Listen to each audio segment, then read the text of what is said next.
Kuatkan hati, negeri ini memanggilmu kawan. Belajar bergerak berbagi untuk negeri, guru penggerak majukan pendidikan. Guru penggerak menghamba pada murid, kreatif rancang pembelajaran. Hargai potensi tingkatkan prestasi, lahirkan profil pelajar Pancasila. Bergerak berbagi untuk negeri, kita menjalin kolaborasi. Belajar bergerak berbagi untuk negeri, demi bakti pada Ibu Pertiwi.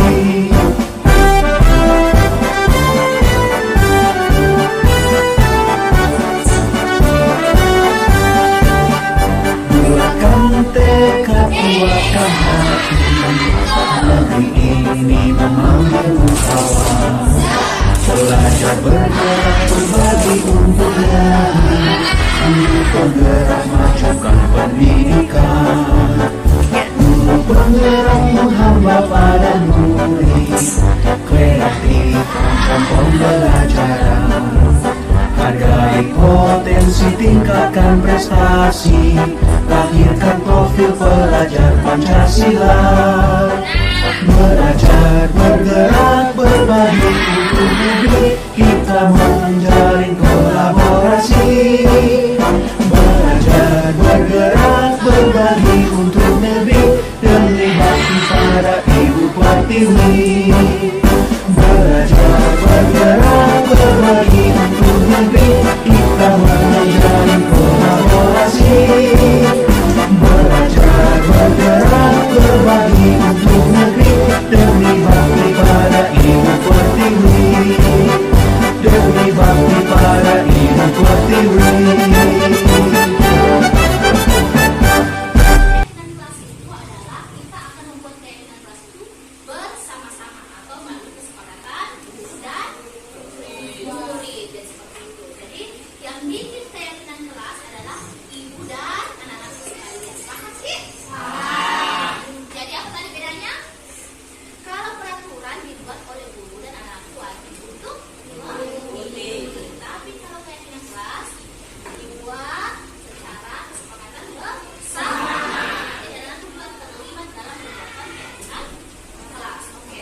Iya.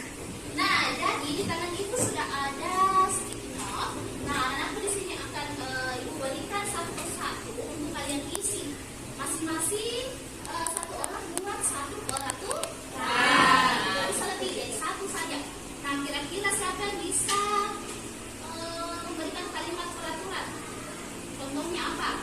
Siapa? Oke, Fatir. Apa Fatir? Disiplin berpakaian. Nah, jadi disiplin dalam berpakaian. Siapa lagi yang bisa? Ayah. Tidak boleh makan di kelas. Tidak boleh makan di kelas. Itu adalah contoh peraturan kelas. Oke. Iya. Nah, jadi silakan anak-anak isi. Silakan isi masing-masing. Satu kalimat saja.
Tiga.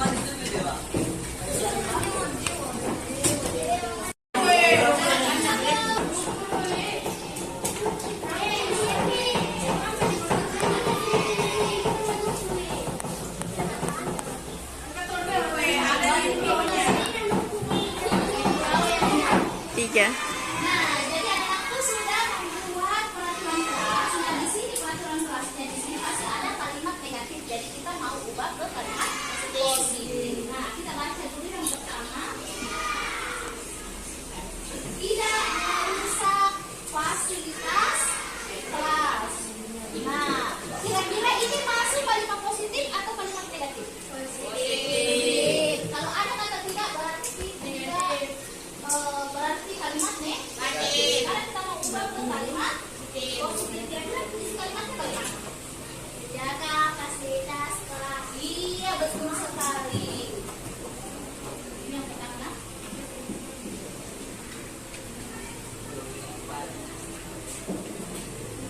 Paham kan kita? Paham. Nah, oke, yang kedua, tidak boleh makan di kelas. Kira-kira kalimat positifnya apa? Positif. Negatif. Masih kalimat negatif, nah? Kira-kira kalimat positifnya seperti apa? Makan di kelas. Tidak makan di kelas. Tidak.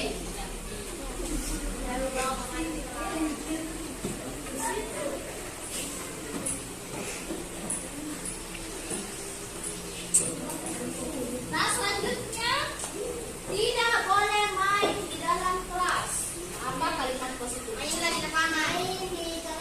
Nah, kalimatnya bisa diubah tertib di dalam kelas. Ini masuk.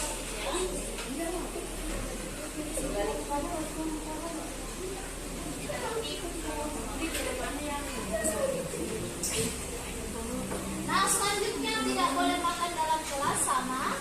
Tidak boleh merusak barang di kelas. Ini sama dengan poin pertama, menjaga fasilitas kelas. Oke, selanjutnya tidak boleh membuang sampah di laci. Bagusnya kalimat positifnya seperti apa? Tempatnya.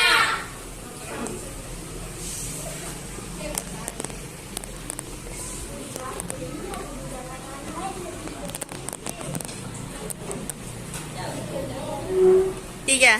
Nah, anak-anakku, jadi di sini kalian sudah membuat peraturan kelas dan kita juga sudah membuat kalimat negatif tadi menjadi kalimat positif. Nah, sekarang kita ingin membuat yang namanya keyakinan kelas. Jadi buat dulu peraturan kelasnya, buat dia menjadi kalimat positif, baru buat keyakinan kelasnya. Nah, di sini keyakinan kelas adalah sesuatu atau nilai yang anak-anakku yakini untuk anak-anakku terapkan di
Jaga kebersihan ya. Makan. Kebersihan kalau istilah menghargai teman dan komunitas masuk ya? Itu kesepakatannya apa? Ini kata pada ikan itu termasuk nilainya apa? Yang mau lihat ini. Hargai kan? Karena sebenarnya kita dalam kelas itu untuk belajar. Jadi masuk menghargai atau menghormati. Menghargai baik teman dan guru kalian. Oke? Tertib di dalam kelas ini masuk tertib. Nah, selanjutnya buanglah sampah pada tempatnya. Nilai apa yang disini? Kebersihan. Kebersihan. Selanjutnya menghormati guru. Masuk apa? Hormat atau menghormati dan menghargai guru. Nah, disiplin dalam berpakaian termasuk dalam nilai disiplin. Oke, kemudian berbicara dengan sopan dalam kelas. Masuk apa? Sopanan. Sopan. Atau menghargai. Menghormati antar teman dan guru. Nah, tiket sesuai jadwal itu masuk apa? Tanggung jawab. Tanggung jawab.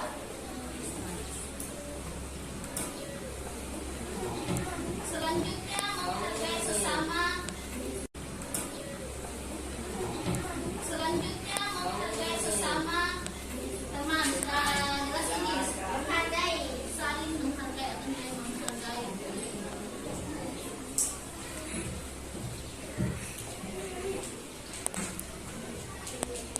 Nah, sekarang sudah ada nilai-nilai kebajikan yang kita ambil dari peraturan anak-anakku yang sudah kalian buat. Nah, sekarang mari kita tulis keyakinan kelasnya. Perhatian? Ya. Nah, sekarang jadi anak-anak, jadi ini adalah keyakinan kelas yang anak-anakku sudah buat bersama ibu. Nah, jadi apa saja nilai keyakinan kelasnya? Yang pertama ada moral, kemudian disiplin, selanjutnya tertib, kebersihan, hormat, tanggung jawab. Nah, jadi itu kalau bahwa kalian bisa meyakininya dan melakukannya sesuai dengan nilai-nilai yang anak-anakku yakini. Nah, sekarang bisa ditulis di bukunya supaya kalian ingat keyakinan kelas dan sudah Sakina, tadi itu mendapat laporan dari ketua kelas. Katanya kamu harus bertengkar ya dengan Ilfi. Iya ibu, tadinya saya sangat kesal ibu karena Ilfi selalu menyetepkan pekerjaan saya, bukannya berusaha untuk menyelesaikannya sendiri. Oh, wajar nak kalau kamu merasa kesal. Bila ibu berada di posisi kamu, pasti ibu akan merasakan hal yang sama dengan apa yang kamu rasakan saat ini. Lalu apa yang kamu lakukan dengan Ilfi? Saya marah-marah ibu dan tanpa sadar saya menabrak meja Ilfi. Oh begitu, pasti kamu melakukannya karena ada alasan ya? Iya ibu, karena saya merasa sudah bersusah payah mengerjakan tugas saya, tapi Ilfi selalu saja mengontek tugas saya tanpa mau berusaha mengerjakannya sendiri. Ya wajarlah, ibu sangat memahami perasaan kamu atas tindakan yang kamu lakukan. Namun, kamu harus paham bahwa tindakan yang Nak Sakina lakukan seperti marah-marah sampai menggebrak meja tidak sesuai dengan keyakinan kelas kita. Iya ibu. Menurut Nak Sakina, keyakinan kelas apa yang sudah kamu langgar? Tidak menghormati dan menghargai teman ibu. Kira-kira menurut kamu apakah menghormati dan menghargai teman itu penting? Iya ibu, penting. Nah, kalau menurut kamu itu penting, kira-kira keyakinan kelas apa yang harus kamu lakukan pada saat kamu sedang marah? Harus lebih bersabar ibu. Jadi kamu bersedia memperbaiki masalah ini? Iya ibu. Nah, apa yang akan kamu lakukan untuk memperbaiki masalah tersebut? Pertama, saya akan meminta maaf dengan Ilfi karena sudah marah-marah dan mendadak mejanya. Dan selanjutnya saya akan lebih bersabar dalam menahan amarah saya. Dan ketika ada teman sering menyontek, lebih baik langsung melapor ke budaya positif. Nah, di sini saya akan memaparkan materi teori motivasi, hukuman dan penghargaan.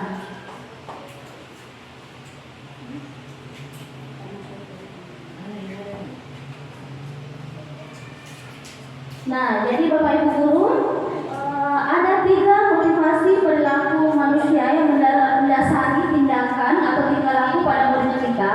Yang pertama yaitu untuk menghindari ketidaknyamanan atau hukuman. Nah, motivasi ini adalah termasuk motivasi eksternal karena dipengaruhi oleh pihak-pihak dari luar. Nah, kemudian yang kedua yaitu untuk mendapatkan imbalan atau penghargaan dari orang lain. Nah, ini juga termasuk motivasi eksternal karena ada pengaruh dari pihak-pihak luar yang mendasari tindakan tersebut. Nah, kemudian yang ketiga yaitu untuk menjadi orang seperti apa yang kita inginkan dan menghargai diri sendiri dengan nilai-nilai yang kita percaya. Nah, ini adalah motivasi internal. Inilah motivasi yang ingin kita tumbuhkan dalam diri murid kita.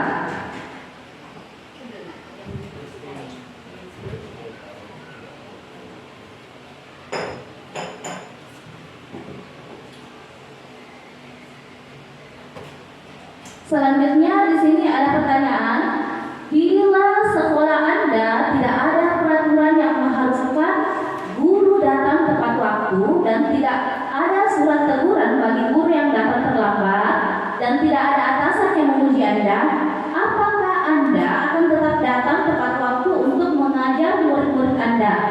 Coba jelaskan alasan Anda. Nah, kira-kira motivasi apa yang mendasari tindakan Anda? Nah, jadi Bapak Ibu guru ada yang ingin mengutarakan pendapatnya mengenai pertanyaan yang ada di atas? Kira-kira jika tidak ada peraturan di sekolah kita ini yang mengharuskan kita datang tepat waktu, tidak ada aturan dan sebagainya, kira-kira apakah kita akan tetap datang tepat waktu ke sekolah? Ya, bisa. Assalamualaikum warahmatullahi wabarakatuh. Menurut saya, kalau kita temukan pertanyaan seperti yang ada di atas, kembali kepada diri kita sendiri, kita harus sadar bahwa kewajiban kita sebagai ASN aparatur negara harus disiplin waktu dan akan memberikan contoh yang terbaik bagi anak didik kita semua. Jadi jangan melihat atasan, yang harus kita utamakan kesadaran bahwa saya ini siapa. Terima kasih. Sementara. Terima kasih banyak Ibu. Aku suruh untuk Ibu guru kita. Masih ada pendapat yang lain? Assalamualaikum warahmatullahi wabarakatuh. Terima kasih atas kesempatan yang diberikan. Mungkin saya bisa tambahkan sedikit pengalaman saya juga. Tergantung dari diri kita sendiri ya. Karena jika kita tidak menyadari bahwa tugas kita adalah guru, orang yang seharusnya memberikan contoh yang baik, maka kita akan bermasa bodoh kalau kita hanya berpatungan pada peraturan. Jadi bagi saya, karena mungkin karena semangat umur sudah berapa tahun, jujur kadang ada rasa malas sedikit karena dijanji terus. Tapi setelah adanya ini, alhamdulillah lolos di P3K tahap 1, alhamdulillah sudah ada semangat mengajar. Begitu. Ya. Terima kasih.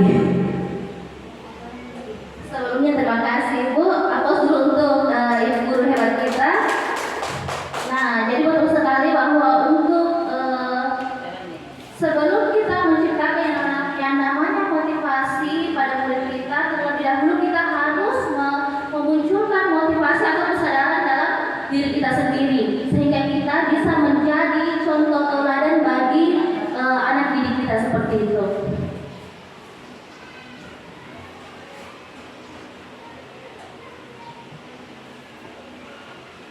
Nah, selanjutnya hukuman dan konsekuensi. Nah, apa sih sebenarnya perbedaan dari hukuman dan konsekuensi? Nah, di sini hukuman itu bersifat tidak terencana atau bisa terjadi secara tiba-tiba. Nah, kemudian konsekuensi sudah terencana atau sudah disepakati sebelumnya dan dibahas serta disetujui oleh murid dan guru itu sendiri. Nah, kemudian hukuman, tidak ada hukuman ataupun keterkaitan dengan pelanggaran atau kasus yang terjadi pada murid kita. Kemudian konsekuensi itu sendiri ada hubungan atau keterkaitan dengan pelanggaran atau kasus yang dialami oleh murid kita. Seperti itu. Inilah perbedaan antara hukuman dan konsekuensi. Nah, selanjutnya Bapak Ibu guru. Nah, di sini mari kita menjawab pertanyaan-pertanyaan yang ada di atas. Nah, di sini tindakan guru kira-kira dari perbedaan yang dari slide sebelumnya. Kira-kira di sini kalimat yang pertama mencatat 100 kali di dalam buku kalimat saya tidak akan terlambat lagi karena terlambat ke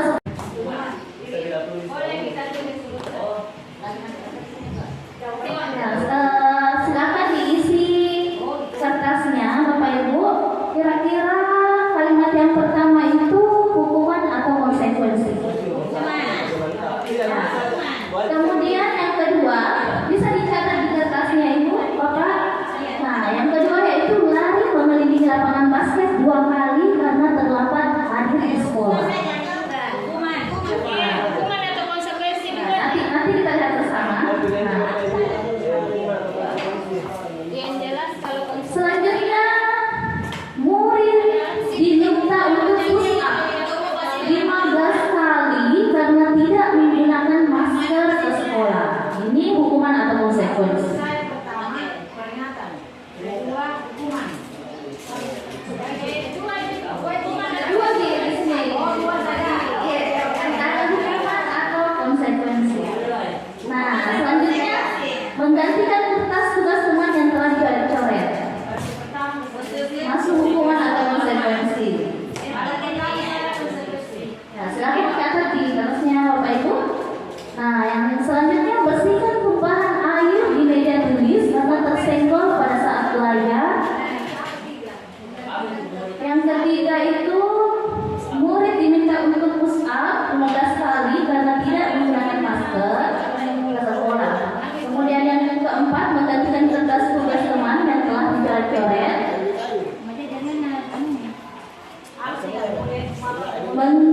Yang ketiga murid diminta push up 15 kali karena tidak menggunakan masker ke sekolah. Menggantikan kertas tugas teman yang telah dicoret-coret. Selanjutnya bersihkan tumpahan air di meja tulis karena tersenggol pada saat belajar. Kalimat selanjutnya murid disuruh untuk tidak mengenakan sepatu seharian di sekolah karena tidak mengenakan sepatu hitam. Nah, kira-kira itu termasuk hukuman atau konsekuensi. Dan yang terakhir, lari mengelilingi lapangan basket 2 kali karena terlambat 10 menit untuk pelajaran PJOK. Bisa ditulis di kertasnya Bapak Ibu. Membersihkan makanan di meja tulis karena tersenggol pada Bukan nih.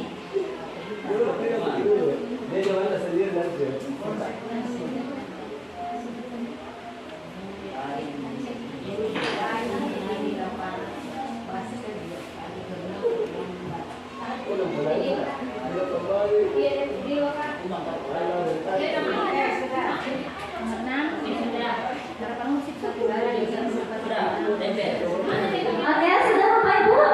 Nah, sekarang mari kita lihat dan cocokkan dari jawaban Bapak Ibu. Nah, kira-kira sudah benar atau tidak jawaban dari Bapak Ibu? Yang pertama mencatat 100 kali di dalam buku kalimat. Saya tidak akan terlambat lagi karena terlambat ke sekolah. Nah, alasannya karena itu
konsekuensi. Nomor 5, membersihkan tumpahan air di meja tulis karena tersenggol pada saat belajar. Ini termasuk konsekuensi ya Bapak Ibu. Nah, selanjutnya murid disuruh untuk tidak mengenakan sepatu seharian di sekolah karena tidak mengenakan sepatu hitam, termasuk hukuman. Dan yang terakhir, lari mengelilingi lapangan basket 2 kali karena terlambat 10 menit untuk pelajaran PJK. Ini termasuk konsekuensi karena biasanya kalau PJK itu hal yang sudah. Ya, terima kasih Bapak Ibu karena sudah menjawab. Selanjutnya yaitu mari kita membedakan apa itu hukuman dan konsekuensi. Nah, hukuman adalah sesuatu yang menyakitkan harus terjadi. Kemudian yaitu membuat anak sakit fisik maupun hati untuk jangka yang panjang. Nah, kemudian anak membenci kedisiplinan. Ini dampak dari sebuah hukuman. Nah, kemudian ada paksaan dan tidak ada motivasi. Jadi untuk melakukan suatu tindakan tersebut itu karena terpaksa, bukan karena adanya motivasi dalam diri murid kita. Kemudian mendorong anak menyakiti diri sendiri. Selanjutnya konsep diri yang buruk. Anak belajar untuk menyembunyikan kesalahan karena takut terkena yang namanya hukuman. Kemudian marah, rasa bersalah, dipermalukan, merasa tak dihargai seperti itu. Nah, sedangkan konsekuensi itu sendiri yaitu sesuatu harus terjadi. Kemudian membuat anak merasa tidak nyaman dalam jangka waktu pendek.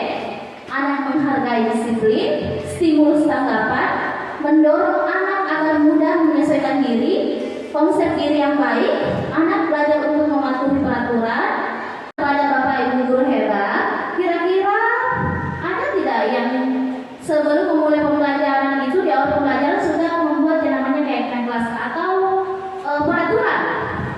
Peraturan misalnya tidak boleh terlambat atau harus mengumpulkan tugas tepat waktu. Ada tidak dari Bapak Ibu guru yang pernah membuat peraturan kelas? Oh, sementara ya. Nah, oke, selanjutnya. Nah, kira-kira apa sih itu keyakinan kelas? Nah, keyakinan kelas adalah salah satu disiplin positif yang bisa kita terapkan dalam membangun budaya positif di kelas maupun di sekolah. Dengan adanya keyakinan kelas, di setiap kelas diharapkan dapat mewujudkan tujuan dari pendidikan yang berorientasi kepada profil pelajar Pancasila. Nah, kira-kira mengapa keyakinan kelas? Mengapa bukan peraturan kelas saja? Nah, mari kita jawab pertanyaan-pertanyaan berikut. Mengapa kita memiliki peraturan tentang penggunaan helm pada saat mengendarai kendaraan roda 2? Kira-kira nilai apa yang muncul ketika kita mendapatkan pertanyaan seperti ini? Kira-kira mengapa kita harus menggunakan helm untuk berkendara? Ya, betul sekali. Jadi untuk keselamatan. Nah, yang kedua, mengapa kita memiliki peraturan tentang penggunaan masker dan mencuci tangan setiap saat? Ya, betul sekali Ibu, Bapak Ibu. Nah, jadi untuk jawabannya yaitu yang pertama untuk keselamatan. Sedangkan yang kedua yaitu untuk kesehatan. Nah,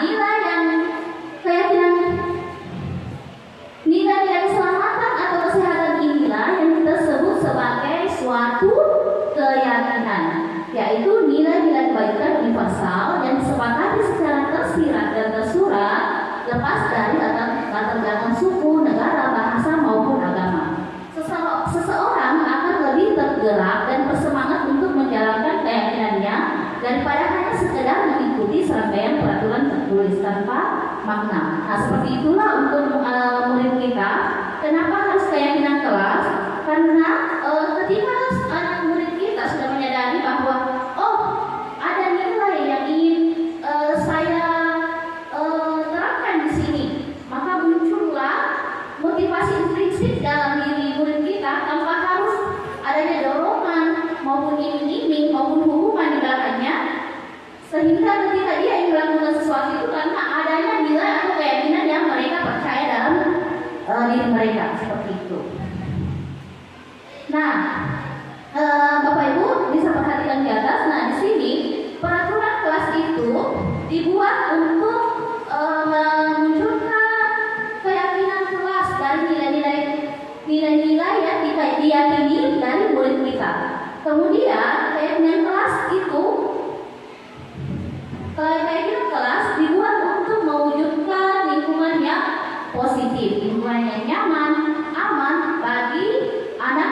kita. Selanjutnya, lingkungan yang positif dapat mewujudkan atau menciptakan yang namanya budaya positif.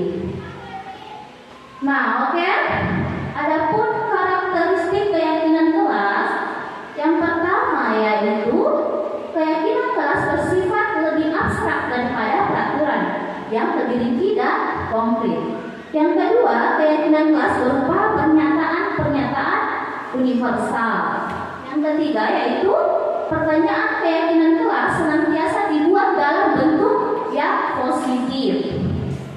Kemudian keyakinan kelas hendaknya tidak terlalu banyak sehingga mudah diingat dan dipahami oleh semua keluarga sekolah, khususnya anak didik kita. Nah, kemudian keyakinan kelas sebaiknya sesuatu yang dapat diterapkan di lingkungan tersebut. Selanjutnya, semua warga kelas hendaknya ikut berkontribusi dalam pembuatan keyakinan kelas lewat kegiatan curah pendapat. Jadi, untuk membuat keyakinan kelas tidak hanya guru yang menentukan, tapi dari murid juga. Murid juga dilibatkan dalam membuat keyakinan kelas. Kemudian yang terakhir, bersedia meninjau kembali keyakinan kelas dari waktu ke waktu.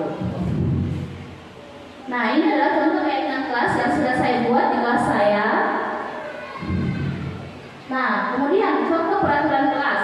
Nah, peraturan kelas seperti yang tertera di atas, siswa harus hadir di kelas tepat waktu, piket kelas dilakukan lebih awal. Mungkin perbedaannya terdapat pada redaksi katanya mungkin agak lebih panjang dibanding dengan keyakinan kelas. Selanjutnya contoh keyakinan kelas yang saya buat dan sepakati bersama dengan anak didik saya, yaitu disiplin waktu, saling menghormati dan menghargai, gotong royong, menjaga kebersihan dan kesehatan, sikap tanggung jawab. Jadi ada nilai di sini yang ingin yang diyakini anak-anak, sehingga anak-anak bisa memicu atau memunculkan motivasi intrinsik dalam diri anak tersebut. Nah, Bapak Ibu, di sini saya akan membagikan post-it untuk Bapak Ibu isi. Silakan isi sesuai dengan pertanyaan yang ada di atas. Mari kita membuat keyakinan kelas bersama. Oh, peraturan kelas. Silahkan tuliskan satu contoh peraturan kelas yang pernah Bapak Ibu buat di kelas di kertas yang sudah disediakan. Peraturan kelas saya, Bu. Jadi peraturan kelas biasanya pakai dilarang atau jangan. Kalimatnya negatif. Kalimatnya Negatif. Kalau keyakinan kelas satu saja, iya satu dilarang. Kalau kita satu saja. dilarang, apa lagi? Ya, apa lagi? Jangan. Kalau Dilarang peraturan sama. Kalau peraturan kelas redaksinya bersifat negatif, bersifat memaksa. Kalau keyakinan kelas ada nilai positif yang ya, yang dibikin dulu peraturan kelas. Yang ini? Yang ini? Iya. Oh. 1, 2, 3. Video itu. Video. Ada tuh aja fotonya Bapak Ibu. 1, 2, 3.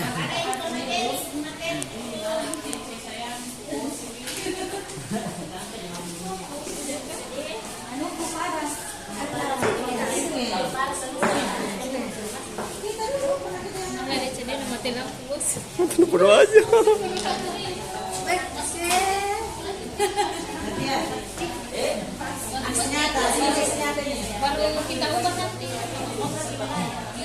Selesai mau kagak? Selesai nih. Udah selesai. Selesai. Nah, oke. Ya sudah, terima kasih Bapak Ibu karena sudah meluangkan waktunya untuk membuat peraturan kelas bersama.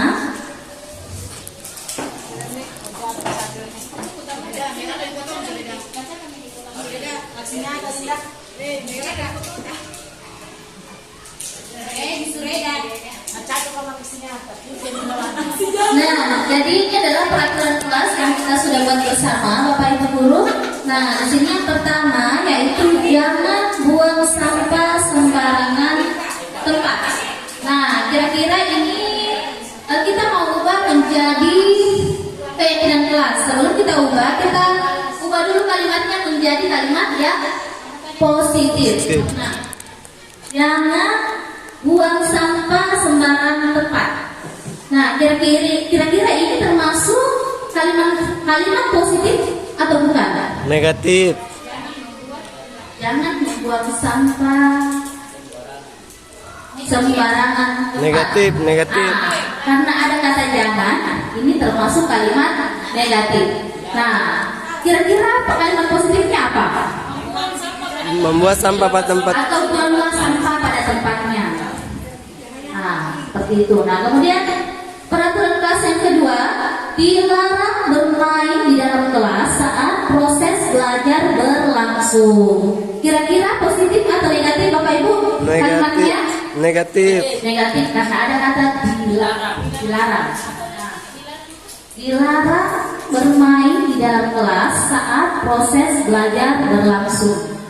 Nah, kira-kira kalimat positif yang baik itu seperti apa Ibu? Bagusnya? Bahasa positifnya. Positif, kalimat positifnya. Kalimat positif. Apa tadi harusnya adalah Ya adalah jangan bermain. Tidak boleh pakai sama tidak. Tidak Atau ada, bisa tidak boleh tertib kata di dalam jangan kelas di sementara. tertib di dalam Tertib dalam kelas. Tertib. belajar. Tertib belajar. Tertib belajar. Di Nah, kelas. oke. Kemudian selanjutnya dilarang mengerjakan PR di sekolah. Nah, ini termasuk kalimat negatif. Jadi kita mau ubah mengumpul tugas tepat waktu. Tepat waktu. Kira-kira seperti itu. Dilarang membuka sepatu di kelas. Ini mungkin masuk di tertib di Bapak Ibu. Nah, selanjutnya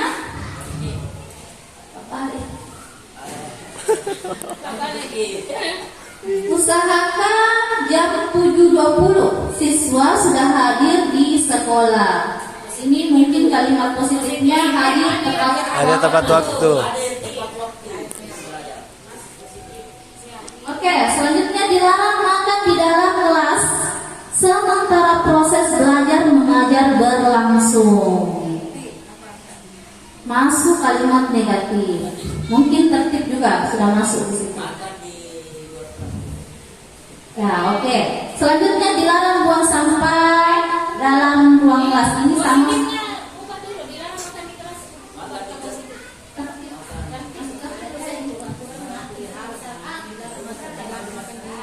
Bisa di Makan di kantin.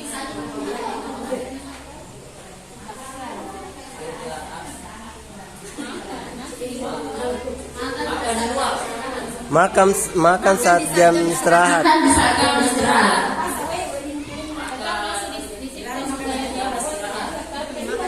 Nah, selanjutnya dilarang buang sampah dalam ruang kelas. Ini masuk tadi peraturan yang pertama sama. Kemudian jangan membuang sampah di dalam kelas sama. Nah, itulah tadi peraturan kelas yang Bapak Ibu guru sudah buat. Nah, selanjutnya yang diubah ke kalimat positif. Nah, selanjutnya mari kita buat keyakinan kelas. Nah, sebelum membuat keyakinan kelas kita lihat dulu apa-apa nilai yang terkandung dalam peraturan kelas kita. Kira-kira kalimat jangan buang sampah atau membuang sampah pada tempatnya itu nilai yang bisa kita ambil pada peraturan itu. Kira-kira nilai apa Bapak Ibu? Kesehatan. Kesehatan. Kesehatan dan Kebersihan. Nah, ya, nilai itu yang bisa kita ambil. Itulah yang disebut dengan keyakinan kelas. Nah, oke, selanjutnya Dilarang bermain yang dari tertib saat belajar berarti tertib. tertib saat belajar itu masuk Tertib. tertiban. Nah, oke, selanjutnya dilarang mengerjakan PR di sekolah yang diubah menjadi mengumpulkan tugas tepat waktu. Ini masuk disiplin. Disiplin. Waktu. Selanjutnya dilarang makan di dalam kelas diubah menjadi makan di saat jam istirahat. Masuk disiplin. Nah, jadi Bapak Ibu itulah tadi keyakinan kelas yang kita sudah buat bersama. Jadi mulai dari peraturan, kemudian diubah menjadi kalimat positif, kemudian kita gali apa saja nilai kebajikan yang ada dalam dan dibuatlah menjadi keyakinan kelas seperti itu. Nah, jadi itulah tadi pemaparan materi dari saya. Kurang lebihnya mohon dimaafkan. Adapun kesalahan itu bersumber dari saya, adapun kelebihannya itu datangnya dari Allah Subhanahu wa taala. Terima kasih Bapak Ibu guru atas waktu yang diberikan. Saya tutup dengan ucapan Assalamualaikum warahmatullahi wabarakatuh.